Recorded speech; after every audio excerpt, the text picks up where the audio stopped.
Hi there, I'm Deb Crow, and I want to welcome you to Season 4 of Imperfect, the Heart-Centered Leadership Podcast. This is a podcast where we connect, learn, and laugh together with authentic and courageous leaders from all over the globe.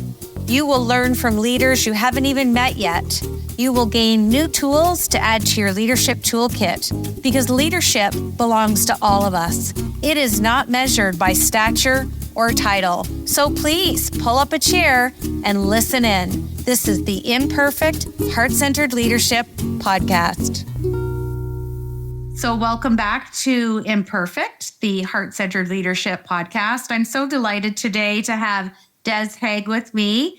And he's got this beautiful combination of the Irish-English accent. We were just chatting before we hit record, because that's where my family descends from. So I'm just delighted to have you on the show, Des. So welcome. Thank you. It's great to be here, Deb, with you. So one of the things we've done for Season 4 is, I love your bio, but I would like you to share with our listeners, and we're very proud to have a listenership in 65 countries that we don't take lightly. Tell our listeners a little bit about your story, Des, and why you wanted to be on the podcast. Terrific, and great to be here with you. 65 countries are listening. A little bit about me. I'm a 9-time CEO.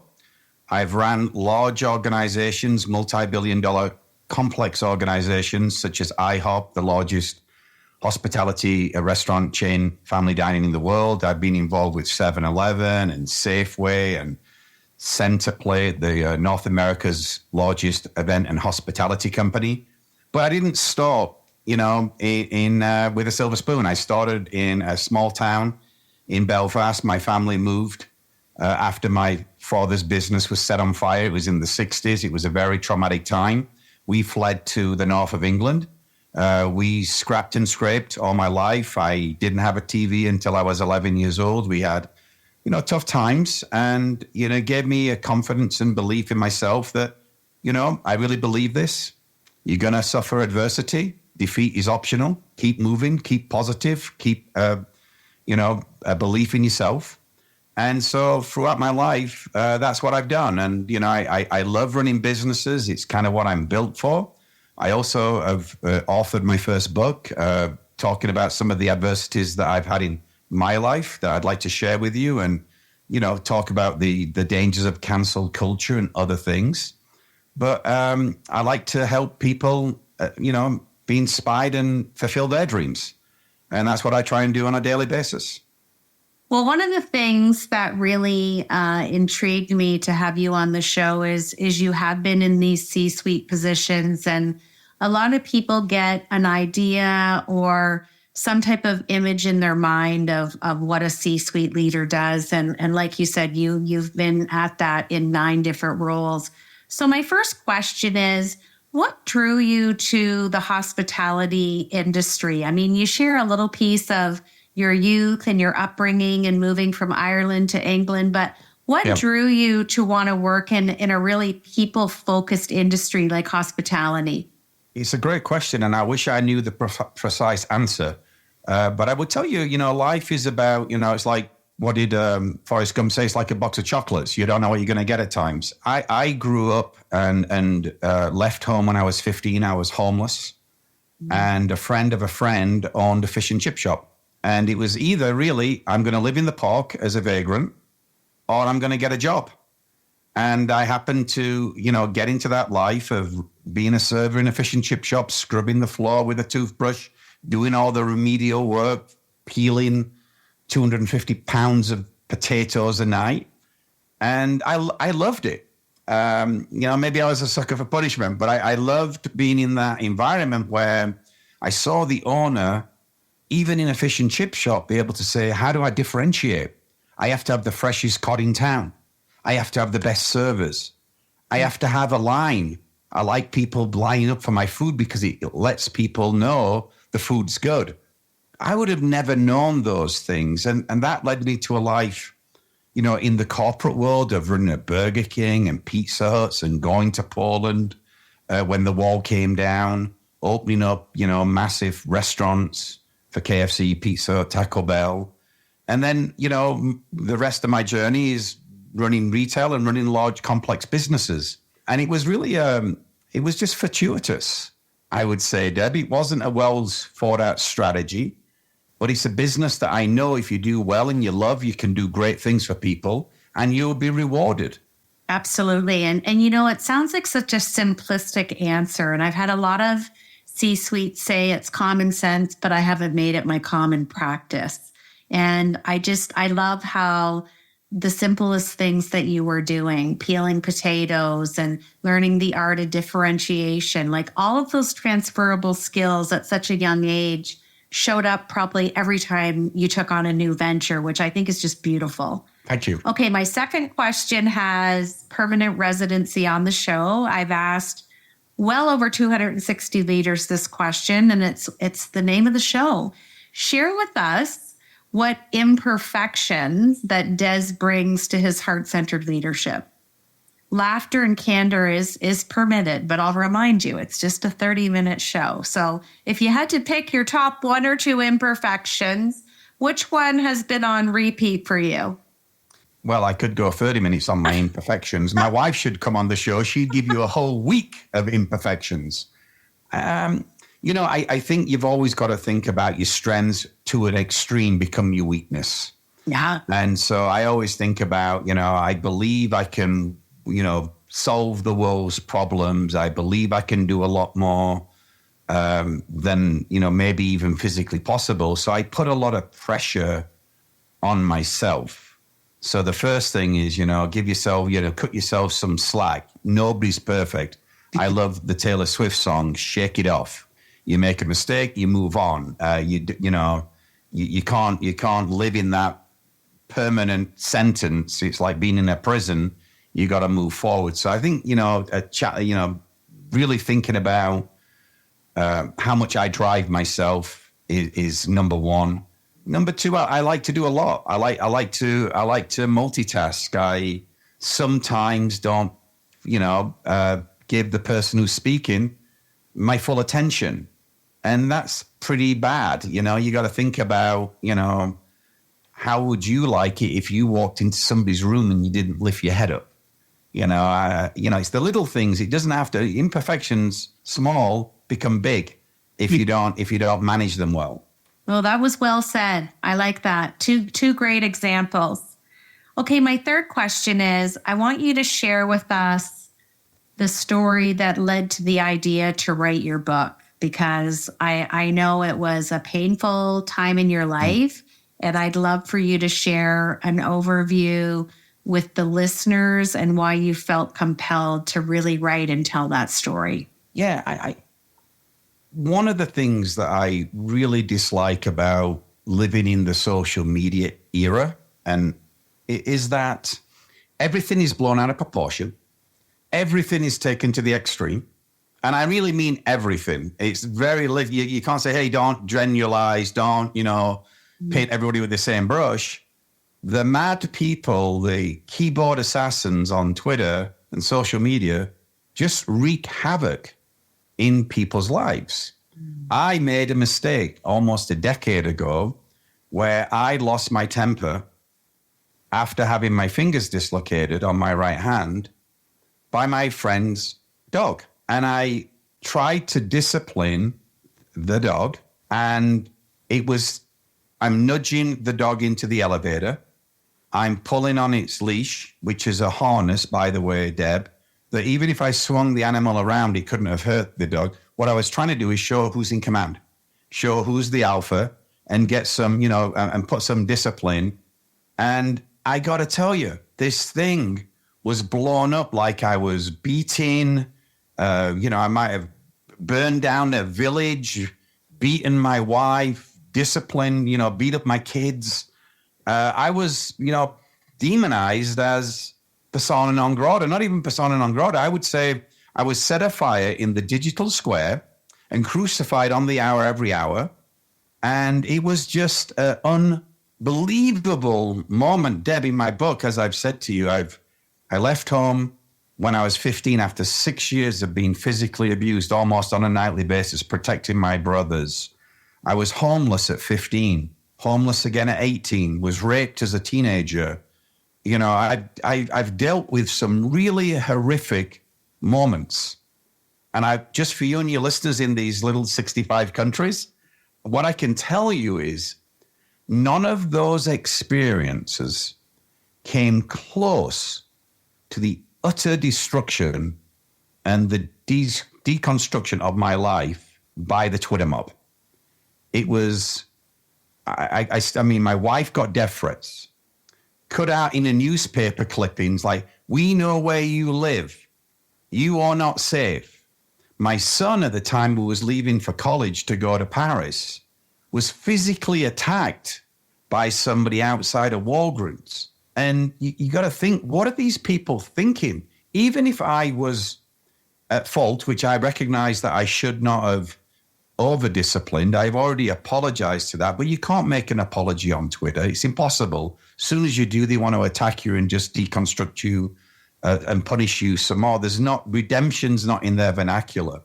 But even if I was to blame, these unhinged people attack family and friends.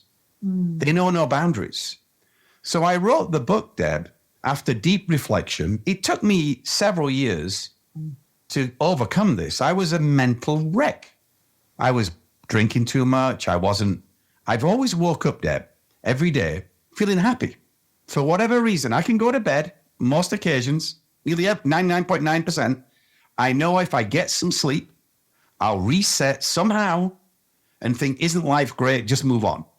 It's always been my way. But after you've seen your name, your reputation, everything that you stand for, be completely positioned as something 180 to who you are, it's hard. And so for years, I'd shrank in position. I wasn't myself. I didn't know if I ever would become happy again. And so with all that mushed in, I wrote the book because you can never give up. It doesn't matter how much the haters hate. I said to somebody last night, they'll always hate. They'll always have somebody they don't like. And that's okay. Just don't allow it to destroy you and who you are and who you stand for and how you can comport yourself and the lessons you can share and the encouragement you can give and the lifting up of others. Don't allow this very small fraction to destroy who you are. And so I wrote the book, you know, for really three key reasons. One, it's very therapeutic for me. I never, unfortunately, was allowed to get my story out because the media, social media, the bad actors who were involved in this, they took my ability when I resigned. I thought this would die down. It never did. Just continues and continues and continues. So I wrote the book as a therapeutic thing. Secondly, I wrote the book because I want others to really stand up for other people, not me, other people who've suffered the hands at cancel culture. I love what Jennifer Aniston said recently. I said, not everybody's Harvey Weinstein. Why are we painting everybody with the Weinstein brush? Even better, in my book, I say, I let the readers know, my first record that I ever bought was from Dolly Parton, Jolene. And ironically, Dolly Parton came out last week and said, do you know what? Stop cancel culture. If God can forgive, I'm sure I can forgive. And that's the message that I'm wanting others. You see it on a daily basis, Dad. People getting canceled, people getting their lives destroyed. Now, luckily, I had my family. I've ran successful companies. I really, while it hurt me monetarily, I survived and I will always be okay. Others aren't so fortunate. So I wrote the book to give people who are going through their own adversity strength to continue, and then hopefully encourage other professionals like, serious-minded people, normal people, if you like, to not allow themselves to stay silent. I think Einstein said, it's not the evil that people do, it's good people standing idle and watching. We can't watch. We can't be a bystander in this era of cancel culture madness. Yeah. So that was the second. And the third reason is I hope it's an encouraging life story. I didn't come from means. I created myself. It was a rags from riches story. There's many lessons in my book of how I ran these companies. What was my thinking when I went into these companies? I think there's nuggets for people to get and have confidence that nobody's perfect and move on. So that's really the genesis behind the book and the messages I'm wanting to convey. And I love it. And thank you for sharing and being authentic and vulnerable. And that is why I wanted you on the show. Like, if there's no room for imperfection, we all need sometimes a little mindset reset, because if there's no room for imperfection, there is no perfection. It's an intangible reality. And I love your story. I love that you have threaded it into a leadership book. I'm a new author, so I join you, and I know the heart and the grit and the frustration and all the feels that goes into authoring a book. So I'm excited to exchange books with you, because I think we'll find some common threads for sure. Now, my last leadership question: if you were to meet the younger version of Des, knowing what you know now and thinking about everything you have experienced, what advice would you give to a young person today who might be considering leadership, and maybe they're not afforded an opportunity to go to post-secondary or have opportunities the way you created opportunities? Give some advice for some of our listeners that might resonate, and I may be talking about that. Well, first of all, Deb, congratulations on your book. I know the kind of work and effort you had to put in to do it, and I can't wait to read it. I'm actually just had my second book sent to my publisher, and so I'll be launching my second book. So we're in competition now, Deb. There you go. So get your act together. Okay. No, so great questions, really. I mean, when you think about it, it's always about how can you pass on your knowledge to others so they can succeed and drive and be successful. And if I was going back 30 years and saying, well, what would I give to young Des? You know, the number one thing I would say is you do whatever it takes. Mm-hmm. So it doesn't cost money to have commitment, mm-hmm. to have vigor, mm-hmm. to really, school yourself. I left home at 15.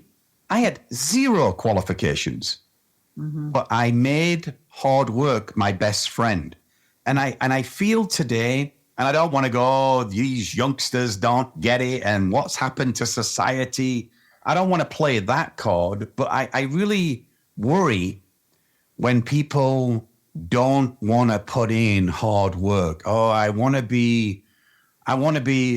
work from home, and I want to do 20 hours a week, but I want to live like a goat, greatest of all time. That's not really going to happen. You might, the 1% or the 0.1%, they may be an influencer. They may be a, Kardashian. They may be a Jenner or whatever. Or a great musician, but very, very few are going to be in that category. The rest of us is how you do whatever it takes to win.